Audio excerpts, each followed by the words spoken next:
Thanks. Pennsylvania's primary is less than 2 weeks away now, Tuesday, April 23rd. And if you plan to mail in your ballot, you are still required to date your mail-in ballot.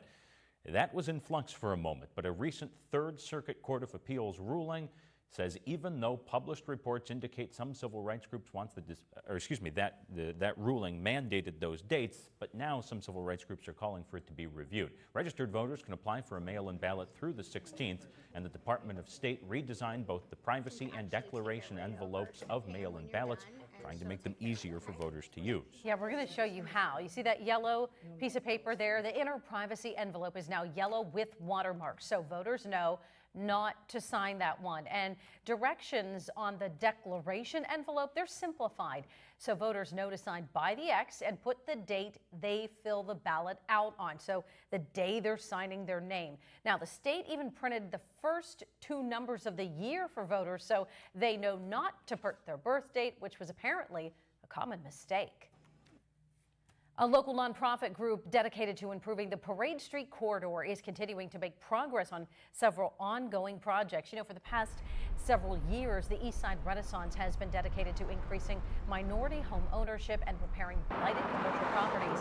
As it stands right now, the organization has 5 residential units and 4 commercial properties that are in the process of being revitalized. Yeah, it's also teamed up with Erie Bank. There's video of the recent groundbreaking there for a new bank and, perhaps more importantly, financial education center on the corner of 10th and Parade.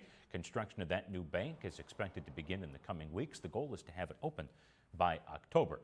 Speaking of money, inflation remains high. A new report from the Bureau of Labor Statistics shows that in March, prices jumped 3.5% from last year. That's a tick up from where they were year over year a month ago. Two of the big drivers, gas and rent. But prices seeing the highest increases also included auto insurance. That was up 22.2% year over year. Then domestic services like home cleaning up almost 11%, and baby food and formula up almost 10%.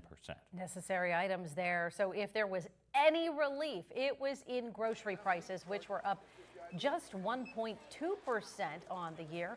Higher inflation number will likely keep the Federal Reserve, though, on hold as they eye a possible interest rate cut. The White House responded to this newest report in a statement highlighting that while prices are still too high, inflation has fallen more than 60% from its peak in 2022. Pennsylvania, well on its way now to becoming the next state to ban the use of handheld cell phones while driving. This week, the State House approved a bill that the State Senate had already passed that would make it illegal for drivers to use handheld electronic devices while operating a vehicle. Okay, so this is an effort to cut down on distracted driving. If it is enacted, Pennsylvania would join some neighboring states in permitting a law enforcement officer to cite a driver for using a handheld device without any other traffic offense taking place. The ban on interactive mobile devices expands the state's texting while driving ban, and that was enacted in 2012. But we're going to have more on this possible new measure coming up on Erie News Now at 11. And we have everything that we're talking about here in this half hour and on Erie News Now right on our website. Just head to erienewsnow.com by using that QR code at the bottom of the screen.